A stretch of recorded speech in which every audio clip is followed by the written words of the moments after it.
බලන්නකො මං අද ඔයාලට ගෙනාපු වීඩියෝ එක මොකක්ද කියලා ඉවරලා. මේ දේවල් නම් ඇත්තටම ලස්සනයි. ගෙදරට මේ වගේ දේවල් ආයි කරලා තියෙනවා නම් ඇත්තම ලස්සනම දේවල් තමයි.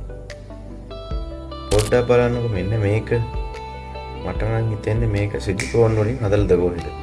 වටේට ලයිට් එකකුත් දාලා ලස්සනටම හදලා තියෙනවා. මෙන්න මේක බලන්නකො. මේ වගේ ඩිසයින් වලින් හදනවා නම් ඇත්තටම ලස්සනයි. ගෙදරට මේ වගේ ලයිට් එකක් දාලා තිබුණා මාරම පෙනුමක් තමයි තියෙන්නේ.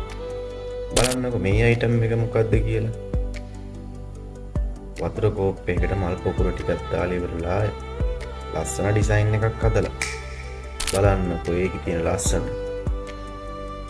ඇත්තටම මේ දේවල් නම් මාරම ලස්සනයි. මෙන්න මේක බලන්නකො. ඒත් ඒ වගේම දෙයක් තමයි. ඉතින් මේ වගේ දේවල් ඇත්තටම ලස්සනයි නේද? ගෙදරක සාමාන්‍යයෙන් මේ වගේ දේවල් තියෙනකොට මාර පොඩ්ඩක් අර පෙනුම තියෙනවා.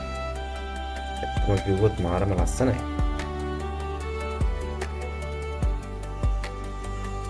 ඉතින් බලන්නකො මෙන්න මේක ඇත්තටම ලක්සිරි ලයිෆ් එකටම තියෙන ඩිසයින් එක. වාව් සුපිරි ඩිසයින් එකක්. බලන්නකො මේකේ අයිටම් ටික. මේ වගේ දේවල් ඇත්තටම ගෙදරක තියෙනවා නම් හරිම ලස්සනයි නේද?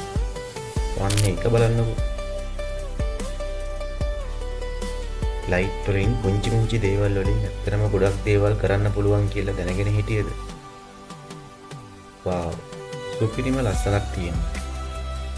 ඉතින් මේ වගේ දේවල් හදන එක මම නම් හිතන්නේ මහ දේවල් නම් නෙවෙයි. බලන්නකො මේ අයිටම් ටික. මල් පෝච්චි හදනවා කියලා මෙහෙමත් හදනවා. මේ වගේ නිර්මාණශීලී හැකියාවක් තියෙන නම් ඉතින් කලාත්මක ඇසකින් බලන්න පුළුවන් මිනිස්සුන්ට තමයි. මේ වගේ දෙයක් ඔයාලගේ ගෙදරට තිබුණොත් ඇත්තම ඔයාලගේ ගෙදර පුදුම විදියට අලංකාර කරයි.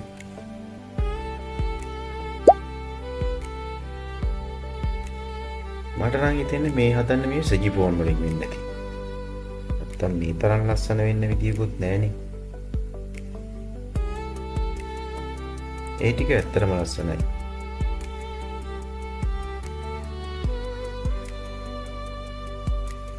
වාව් සුපිරි ලස්සනක් තියෙන ලයිට් එකක් දැම්මන් පස්සේ ඉතින් මේ වගේ වීඩියෝ තව ඉස්සරහට අරන් එන්න.